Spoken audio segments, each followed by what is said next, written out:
તો હવે આયને આફરો છે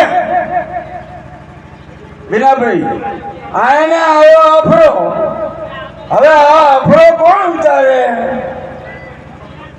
તો 7 તારીખે હું ટેમ્બી અને પાદરના મતદાન મથકમાં પ્રાથમિક શાળામાં મશીન મેળવેલા હશે.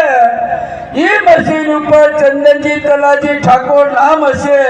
એ નામની બાજુમાં પંજાનું નિશાન હશે અને નિશાનની બાજુમાં બટન હશે. એ બટન ડબ ડબ ડબ ડબ એવું દબાવો કે એનો આફરો આખી જિંદગીનો ઉતરી જાય. એટલે ક્ષત્રિયની બેન દીકરીઓ વિશે તમે આડાવડી વાતો કરો. ઇતિહાસ વાંચ્યો છે કે નહીં? 24 તીર્થંકર હોય,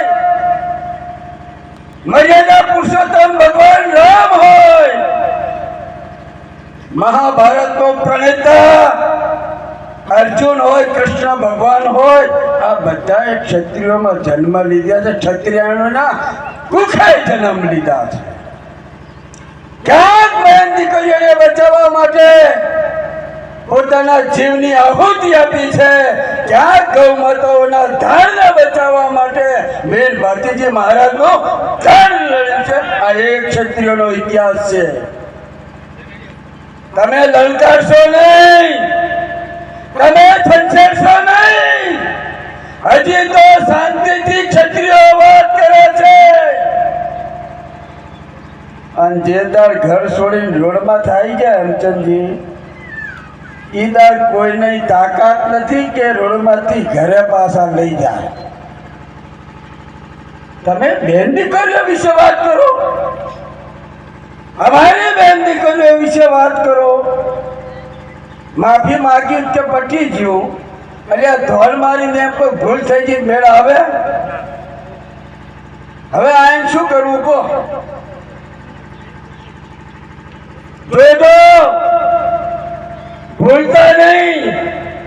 આ નિમ્ન કક્ષાની રાજનીતિ ચાલુ થઈ છે. શકુની ના વિચારધારાની રાજનીતિ ચાલુ થઈ છે. ક્યાંય સમાજ વચ્ચે વેરઝેર ન થઈ જાય, ક્યાંય ભાઈ વચ્ચે વેરઝેર ન થઈ જાય. તમારે જવાબ માત્ર આપવાનો છે. તમારી જોડે સૌથી મોટું હથિયાર છે લોકશાહીનું પર્વ.